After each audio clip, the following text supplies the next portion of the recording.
मित्रगणों को और गुरुजनों को जय भगवान। वर्ष 2022 सेकेंड पेपर। वर्ष 2022 सेकेंड पेपर। प्रश्न पहला, आहार जनित रोग से क्या समझते हैं? इनके नाम लिखें और बचाव के उपाय लिखें।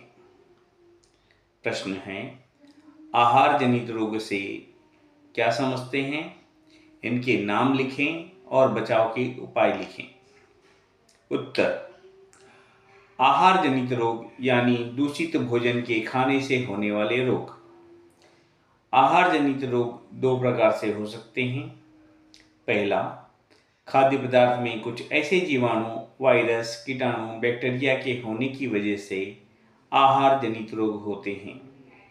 दूसरा, खाद्य पदार्थ में कुछ केमिकल्स डालने की वजह से आर्टिफिशियल रंग, सुगंध के कारण, प्रिजर्वेटिव खाने में, बासी भोजन आदि के कारण भी आहार जनित रोग हो सकते हैं। मतली, पेट दर्द, उल्टी, दस्त, बुखार, सिर दर्द, थकान, बेचैनी, गैस्ट्रोएंटेराइटिस आदि जैसे रोग होते हैं। आमतौर पर यह बीमारी में कुछ घंटों के बाद या कुछ दिनों के बाद रोग के लक्षण दिखाई देते हैं। इसमें तीव्र बेचैनी और उल्टी दस्त होने के बाद थोड़े समय में शरीर ठीक हो जाता है। छोटे बच्चे, गर्भवती महिला और भ्रूण, बुजुर्ग, बीमार लोग, अति दुर्बल, कमजोर, कम इम्यूनिटी वाले लोगों के लिए अधिक खतरनाक हो सकता है। कभी कभी मृत्यु भी हो सकती है। इसके लक्षण: बेचैनी लगना, सिर दर्द, पेट दर्द, चक्कर आना, उल्टी जैसा महसूस होना, पानी जैसे दस्त होना आदि।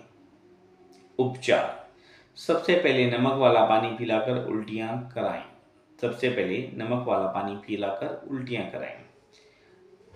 नींबू डालकर गुनगुने पानी का एनिमा दें। उपवास कराएं या दस्तावर भोजन दें। शरीर में पानी की कमी ना हो, इसलिए रोगी को बार बार थोड़ा नींबू वाला पानी या ORS वाला पानी पिलाएं। रोगी को आराम कराएं। पेड़ों पर ठंडी मिट्टी पट्टी लगाएं।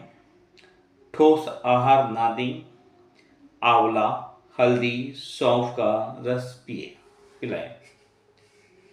प्रश्न दूसरा, हड्डियों में होने वाले रोगों के नाम बताइए।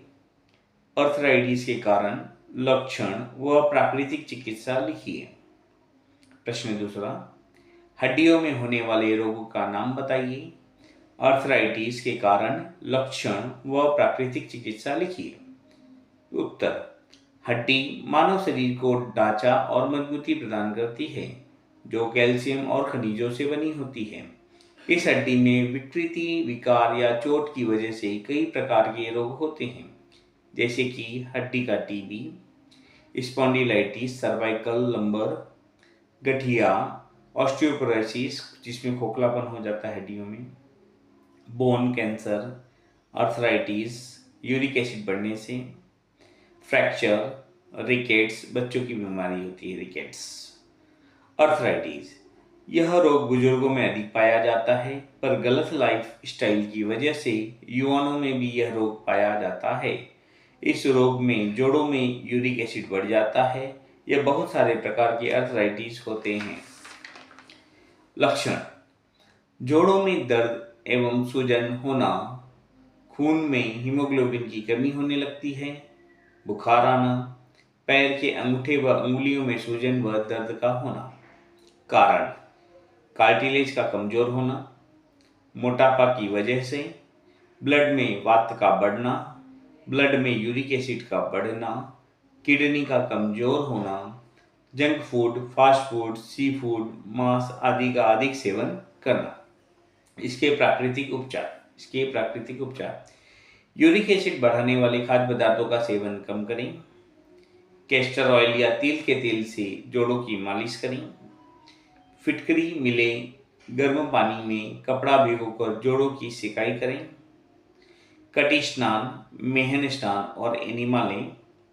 नारंगी सूर्य तप्त बोतल का पानी 50-50 ग्राम नियमित दिन में 4 बार पीना चाहिए। सिर, चेहरा, जेनिटल ऑर्गन को ढककर दर्द वाले भाग को सूर्य रूप दें। सूक्ष्म व्यायाम, आसन, प्राणायाम, मुद्रा, बंध आदि का प्रयोग करें। प्रश्न तीसरा, आधुनिक चिकित्सा और प्राकृतिक चिकित्सा में क्या अंतर है? प्राकृतिक चिकित्सा क्यों श्रेष्ठ है? उत्तर, आधुनिक चिकित्सा रोगों का कारण कीटाणुओं को मानता है। यह उपचार रोगों को ठीक नहीं कर पाता है, रोगों को दबा देता है। इसमें दवाइयों और इंजेक्शन का प्रयोग करते हैं। रोग निदान के लिए पैथोलॉजिकल लैब में जाना पड़ता है। दवाइयों का साइड इफेक्ट होता है, जिससे एक नया रोग पनपता है। ये खर्चीली होती हैं, इसके उपचार खर्चीले होते हैं। इससे इम्यूनिटी कमजोर होती है। ऐसी दवाइयाँ निरंतर खाने से जीवन नीरस हो जाता है। इसकी प्राकृतिक चिकित्सा रोग का कारण शरीर में जमे हुए मल को मानती है, जिस वजह से शरीर में विजातीय द्रव्य जमा होने पर कीटाणु उत्पन्न होते हैं। ये उपचार रोगों को जड़ से निकालता है। यहाँ पर प्रकृति के पंच तत्वों से उपचार किया जाता है, जैसे योग, मुद्रा, आसन, ध्यान, प्राणायाम आदि। यहाँ पर रोग को जानने के लिए शरीर का अवलोकन करते हैं, जैसे कि आंखों का रंग, जीभ का रंग, नाखून को देखकर, त्वचा के लचीलेपन और बालों को देखकर, मलमूत्र के कलर और क्वांटिटी को देखकर आदि। इस उपचार से कोई साइड इफेक्ट नहीं होता, रोग प्रतिकारक शक्ति बढ़ती है। ये सभी वर्ग के लोग उपचार ले सकते हैं। उपचार से मनुष्य जीवन जीने का आनंद ले सकता है। प्राकृतिक चिकित्सा करने से शरीर, मन, आत्मा तीनों की चिकित्सा होने पर रोगी स्वस्थ जीवन जी पाता है। यह उपचार हमें प्रकृति के महत्व को समझाता है, क्योंकि यही पंच तत्वों से प्राकृतिक चिकित्सा होती है। यह हमें जीवन जीने की कला सिखाती है। यह चिकित्सा सभी वर्गों के लोग आसानी से कर सकते हैं और इस उपचार का कोई साइड इफेक्ट नहीं होता है। यह चिकित्सा श्रेष्ठ इसलिए है क्योंकि यह हमें पंच तत्वों के साथ छठा तत्व राम नाम से भी जोड़ता है, जिससे रोगी शारीरिक, मानसिक और आध्यात्मिक रूप से स्वस्थ और आनंदी जीवन जी सकता है। प्राकृतिक चिकित्सा यह मानती है कि रोग एक है, कारण एक है, चिकित्सा भी एक ही है। कि शरीर में मल का जम जाना, विजातीय तत्व तो उसका शोधन करते हैं, तो मूल रोगों के मूल कारण को खत्म कर देते हैं। जैसे ही हमारे शरीर से मल बाहर निकलने लगते हैं, सभी अंगों की सफाई होने लगती है और शरीर स्वस्थ बन जाता है। यही वजह से प्राकृतिक चिकित्सा श्रेष्ठ है। प्रश्न चौथा, जन स्वास्थ्य से आप क्या समझते हैं? आधुनिक जीवन में जहाँ सुविधाएं हैं, वहीं संक्रमण के रोग भी बढ़े हैं, क्यों? प्रश्न फिर से देखिएगा। जन स्वास्थ्य से क्या समझते हैं? आधुनिक जीवन में जहाँ सुविधाएं हैं, वहीं संक्रमण के रोग भी बढ़े हैं, क्यों? उत्तर, जन स्वास्थ्य यानी जनता के स्वास्थ्य को बेहतर बनाने और बीमारियों को रोकने के साइंस और आर्ट हैं, विज्ञान और कला है। जन स्वास्थ्य शब्द की उत्पत्ति 1848 में इंग्लैंड में हुई, तभी स्वास्थ्य एक्ट बनाया गया था। जन स्वास्थ्य से जुड़े कई विषयों में अंडर ग्रेजुएट और ग्रेजुएट डिग्री प्रोग्राम भी कराए जाते हैं। पहला, सार्वजनिक स्वास्थ्य से जुड़े कई काम: सार्वजनिक सड़कों और नालियों की सफाई, सार्वजनिक शौचालयों की सफाई, मृत कुत्तों का निस्तारण डिस्पोज करना, जन्म और मृत्यु का पंजीकरण, संक्रामक बीमारियों के प्रसार को रोकने के उपाय, खाद्य सामग्री में मिलावट प्रिवेंशन के तहत लाइसेंस जारी करना, सड़े फलों सब्जियों की बिक्री पर रोक, खराब पानी और मिलावटी खाद्य पदार्थों पर रोक।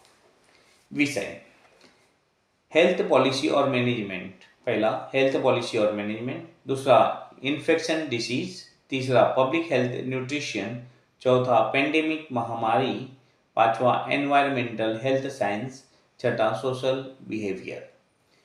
संक्रामक रोग हानिकारक जीवों जैसे वायरस, बैक्टीरिया, कीटाणु, कवक, परजीवी के कारण होने वाली बीमारियां हैं जो बाहर से आपके शरीर में प्रवेश करते हैं। पिछले कई वर्षों में संक्रामक रोगों में बढ़ोतरी हुई है। इसका कारण तो जटिल है, पर इसे 3 भागों में बांटा जा सकता है। पहला वायरस के कारण, दूसरा परिस्थिति के कारण, तीसरा मानव के कारण, चौथा गंदा पानी। फिर से देखते हैं। पहला वायरस के कारण, दूसरा परिस्थिति के कारण और तीसरा मानव के कारण, चौथा गंदा पानी। पिछले कई वर्षों में मानव आबादी में बहुत वृद्धि हुई है, मतलब अधिक रहने की जगह की आवश्यकता है।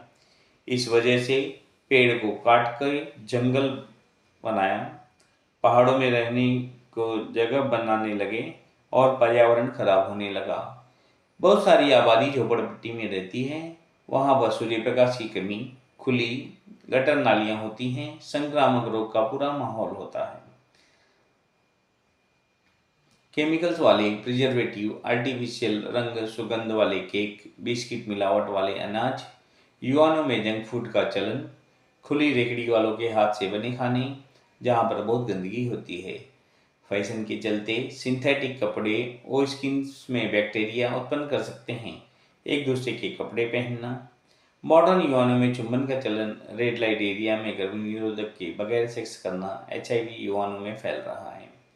शरीर में कटने पर, खुले घाव में, छींकते समय, खांसते समय मुंह ना ढकने पर, सेल्फ सफाई का ध्यान न रखने पर आदि कारण है संक्रामक रोग फैलने का। वैश्विक यात्रा, भीड़भाड़ वाली जगह जैसे कुंभ का मेला, बड़ी परिक्रमा जैसे गिरनार की ऐसी स्थिति में भी संक्रामक रोग बढ़ सकते हैं। संक्रमित गर्भवती महिला अपने शिशु को कुछ रोगाणु दे सकती हैं। परिस्थिति जन्य जैसे प्लेग महामारी, कोरोना महामारी। संक्रमित व्यक्ति के छींकने, खांसने से, बात करने पर, उसके कपड़े, जूठे बर्तन ब्रश करने पर यह वायरस हमारी नाक, मुंह, आँख से शरीर में प्रवेश करते हैं। आजकल होटल में खाने का चलन बहुत बढ़ रहा है। वहाँ पर बर्तन, टेबल, मैट्स, पानी के गिलास, सब में स्वच्छता का अभाव होता है। धन्यवाद। जय भगवान।